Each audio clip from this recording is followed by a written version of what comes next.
Buenas, mi nombre es Mirely Suárez, soy especialista en medicina interna. Sean todos ustedes bienvenidos. El día de hoy les traigo el análisis crítico de un estudio de tipo pronóstico titulado Efectividad comparativa de la dosificación de la aspirina en enfermedades cardiovasculares. Y es que la enfermedad cardiovascular aterosclerótica sigue siendo la principal causa de enfermedad y muerte en los Estados Unidos y en el mundo entero.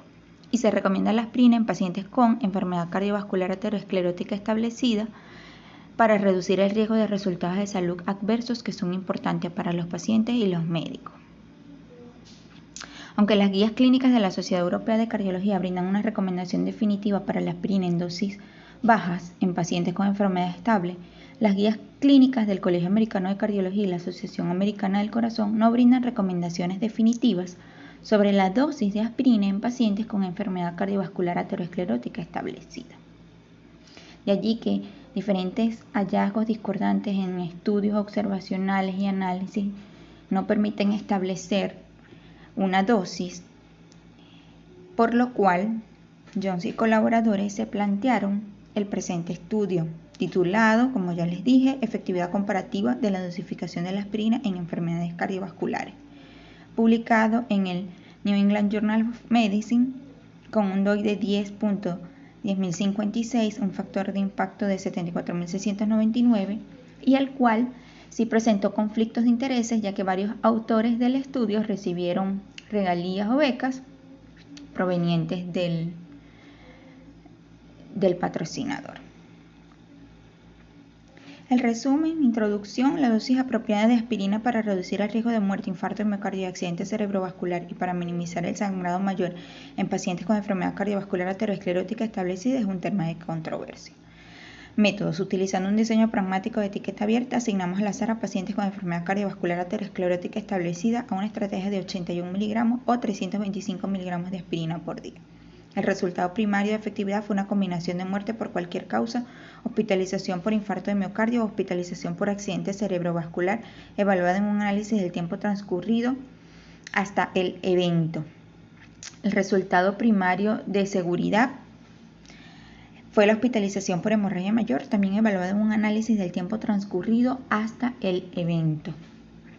Los resultados se siguió un total de 15.076 pacientes durante una mediana de 26.2 meses. La muerte por hospitalización por infarto de miocardio u hospitalización por accidente cerebrovascular ocurrieron en 590 pacientes en el grupo de 81 miligramos y 569 pacientes en el grupo de 325 miligramos.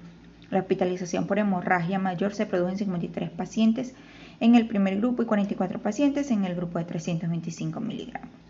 Conclusiones. En este ensayo pragmático en el que participaron pacientes con enfermedad cardiovascular establecida, hubo un cambio sustancial de dosis de 81 miligramos de aspirina al día y no hubo diferencias significativas en los eventos cardiovasculares o hemorragia mayor entre los pacientes asignados a uno u otro grupo de estudio. En cuanto a los tópicos del estudio, según la Organización Mundial de la Salud, las enfermedades cardiovasculares son la primera causa de muerte a nivel mundial, representando 1.9 millones de muertes por año. El infarto agudo del miocardio y el accidente cerebrovascular se conocen como las enfermedades cardiovasculares no transmisibles. 3 de cada 4 personas padece una de ellas en las Américas y 1.5 millones de personas mueren al año menores de 70 años. La aspirina, su uso se conoce desde hace más de 100 años, utilizado en la fiebre reumática por su poder antiinflamatorio y antipirético. Se conoce y está bien establecido como antiagregante plaquetario y su uso está establecido en la prevención secundaria de enfermedades coronarias y cerebrovasculares por su potente e irreversible efecto sobre las ciclooxigenasas 1 y 2, prostaciclina, tromboxano A2, factor nuclear kappa y beta, en magnitud dosis dependiente, generando cambios en las propiedades protrombóticas del endotelio y un efecto irreversible de las plaquetas. En cuanto a los antecedentes del estudio, tenemos, según Virani, ¿verdad? En su estudio publicado en el 2020, se reportan estadísticas de enfermedades cardíacas y accidentes cerebrovasculares anualmente, con una actualización en el 2020 y una última el presente año.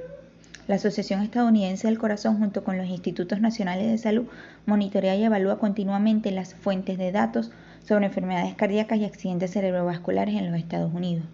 Incluye datos sobre el seguimiento y beneficios en la salud con cambios en los estilos de vida para los diferentes grupos poblacionales. Casiano y colaboradores, en su ensayo titulado Arrive, un ensayo aleatorizado doble ciego controlado con placebo, se plantearon evaluar la eficacia y seguridad de la aspirina frente al placebo en pacientes con riesgo estimado moderado de un primer evento cardiovascular. Un estudio realizado en 7 países con un seguimiento de 60 meses. Los resultados fueron consistentes con respecto a los efectos de la aspirina a lo observado en los estudios de prevención primaria de bajos riesgos publicados anteriormente. Y por último, Hernández, ¿verdad? Dado que a nivel de los Estados Unidos no existe un sistema de salud que permita una solución pragmática eficiente y que permita obtener evidencia científica precisa para respaldar tomas de decisiones, se plantearon la creación de una red nacional de investigación clínica centrada en el paciente, o conocida como PECORNE, una red coordinada e interoperable de redes, que presentaba colaboración entre los distintos sistemas de salud a nivel nacional, centros académicos, hospitales comunitarios, planes de salud, proveedores para pacientes hospitalizados y ambulatorios, hospitales y proveedores pediátricos, sistemas de prestación integrados, salud electrónica, compañías discográficas e intercambios regionales de información sanitaria.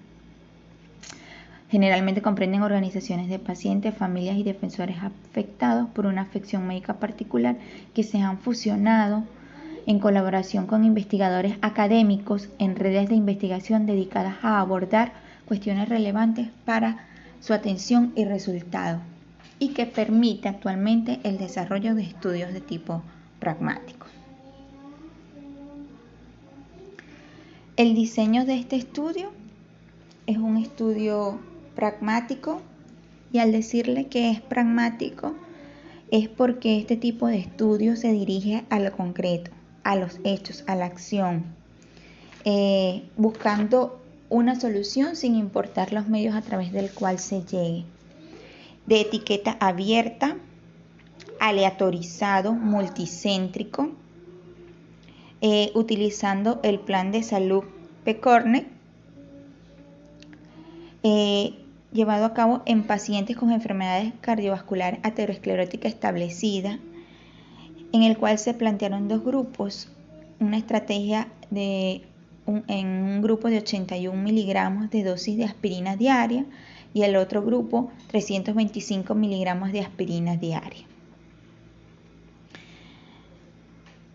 donde se tomaron en cuenta o se establecieron 9 pacientes socios que permitieron hacerle seguimiento a toda la población de estudio. Estos pacientes con enfermedad aterosclerótica establecida se identificaron con el uso de datos de la historia clínica electrónica a través de cada institución que participó mediante una consulta de identificación de cortes.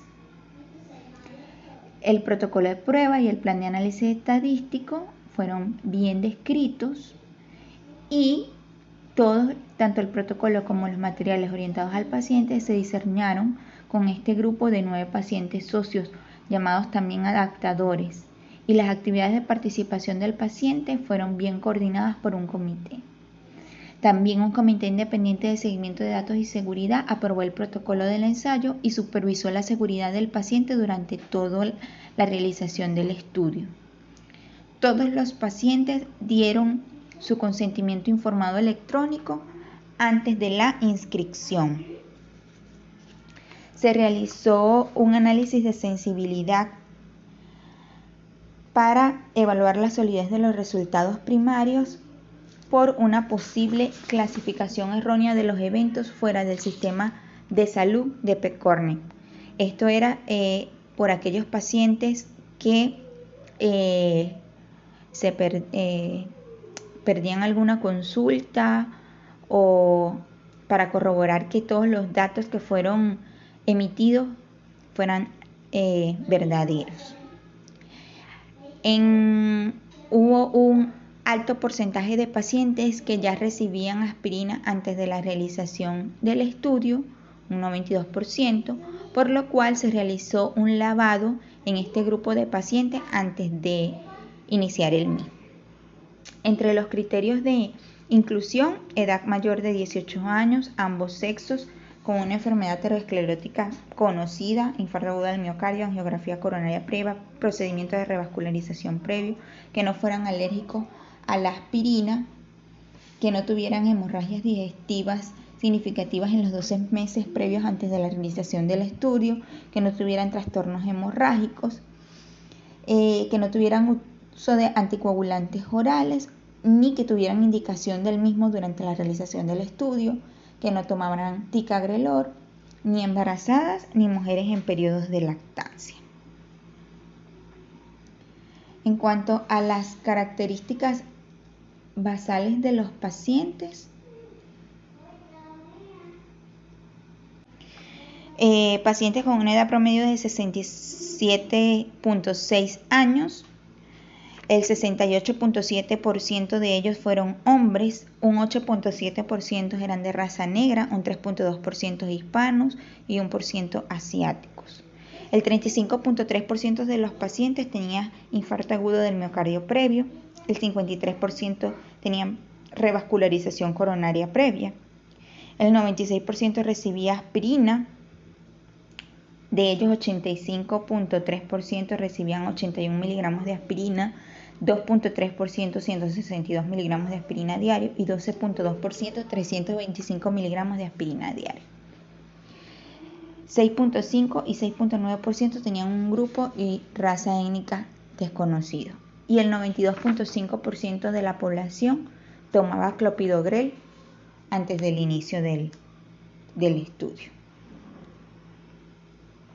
El flujograma, aproximadamente 450.000 pacientes fueron aprobados para el estudio, de ellos 32.164 fueron visitados en el portal y tuvieron acceso al código, y de esta población solo 15.076 pacientes fueron randomizados. De ellos, 7.540 fueron randomizados para el grupo que recibió 81 miligramos de aspirina al día y 7.536 fueron randomizados para el grupo que recibió 325 miligramos de aspirina por día. Los pacientes que quedaron excluidos fueron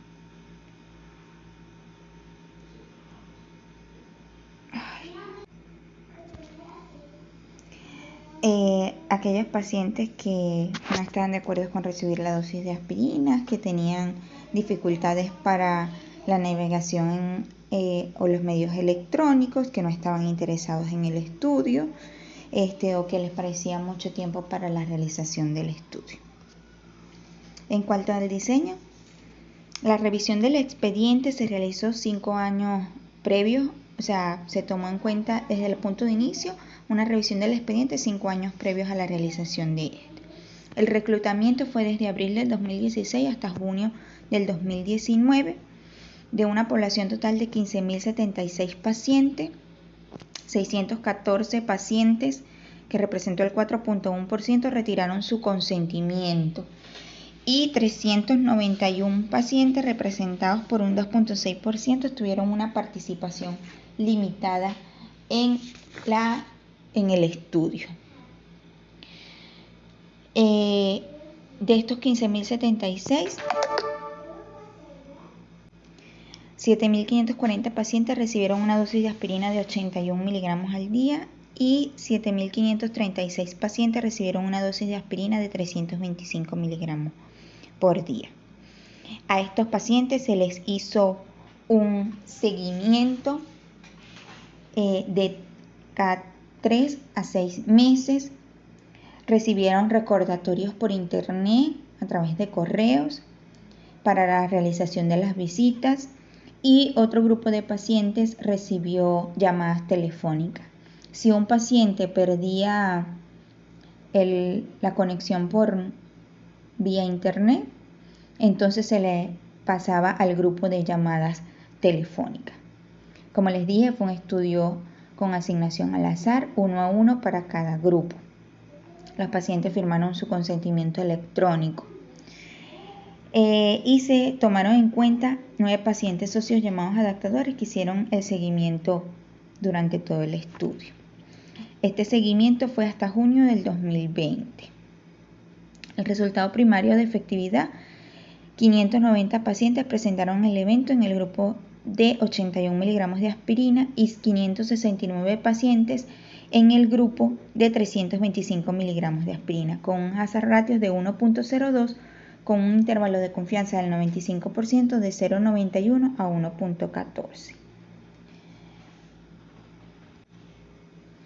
Y un resultado primario de seguridad que, como les dije, se planteó los episodios de hemorragia que estuvieran asociados a transfusión. Estos eventos se presentaron en 53 pacientes para los pacientes que recibían aspirina de 81 miligramos diario y 44 pacientes en los que recibían 325 miligramos de aspirina diario, con un hazard ratio de 1.18, con un intervalo de confianza de 95%, con límites entre 0.79 y 1.77. Estableciéndose para este como vemos a continuación, en cuanto a los resultados primarios, tenemos una representación esquemática a través de unas curvas de supervivencia que se utilizaron para su realización modelos proporcionales de Cox. Vemos en la representación que ambas líneas están bastante unidas. Cuando esto sucede, quiere decir que no hay una diferencia estadísticamente significativa entre ambos grupos. Vemos como la incidencia acumulada durante todos los meses del estudio se mantiene completamente estable y tenemos un hazard ratio de 1.02. Para los autores del estudio se plantearon que si tenían un cociente de riesgo, en este caso un hazard ratio mayor de 1, esto indicaba mayor riesgo de eventos en el grupo que recibía dosis de aspirina de 81 miligramos. Pero para que ustedes entiendan, un hazard ratio de 1 significa que no hay una diferencia significativa que me apoye uno u otro grupo, o sea, ambos se mantienen igual. En cuanto al resultado primario de seguridad, que fue la hospitalización por hemorragia asociada a uso de transfusión de hemoderivados, vemos que también la curva está bastante similar para ambos grupos, tanto para el grupo que recibió aspirina 81 miligramos como para el grupo que recibió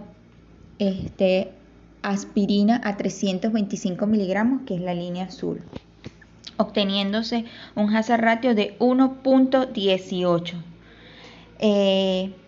Esto nos indica que un hazard ratio mayor de 1 pues no me favorece a un grupo mayor que a otro. También se realizaron análisis de sensibilidad, como les mencioné anteriormente, para evaluar la solidez de los resultados.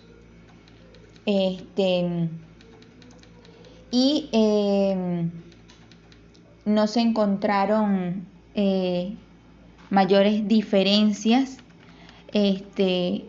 en comparación por la pérdida que hubo o los datos faltantes cuando los pacientes se mudaron o abandonaron el sistema de salud de inscripción, y esto es lo que se conoce en los estudios de pronóstico como datos censurados. En cuanto a la discusión, no hubo diferencias significativas en los resultados de eficacia o seguridad entre una estrategia de 81 miligramos de aspirina frente a una estrategia de 325 miligramos de aspirina diario. Durante el transcurso del ensayo, los pacientes fueron asignados a 325 miligramos de aspirina y tuvieron más probabilidades de cambiar en este grupo a 81 miligramos. Y los asignados a 325 también descontinuaron más la aspirina con mayor frecuencia frente al otro grupo. Los pacientes del ensayo cambiaron con frecuencia su dosis asignada, bien sea por decisión propia o por la decisión del médico tratante. Y esto se vio más consistentemente en el grupo de aspirina, que llevaban una dosis de 325 miligramos al día. También esto puede estar asociado a aquellos eventos de hemorragias leves o no graves o que se presentaron durante el seguimiento. Las conclusiones: en este ensayo no hubo diferencias significativas en la eficacia primaria o los resultados de seguridad entre las dos estrategias de dosificación de aspirina entre los pacientes con enfermedad cardiovascular aterosclerótica establecida. Por lo tanto, no se aconseja dar una dosis mayor de aspirina en un paciente que ya tenga un evento y que pueda tener más bien mayor riesgo de sangrado. Siempre hay que tratar de individualizar el caso. En cuanto a la validez interna, se reunió una muestra adecuada, sí se reunió una muestra representativa acorde al diseño de este tipo de estudio. El diseño fue ajustado, un estudio, lo nuevo es que es un estudio pragmático y eso fue por el uso de medios electrónicos para recoger la información y para hacer el seguimiento de los pacientes, lo cual no se había visto así en estudios a gran escala. La selección de la muestra fue aleatorizada, 1 a 1 para ambos grupos.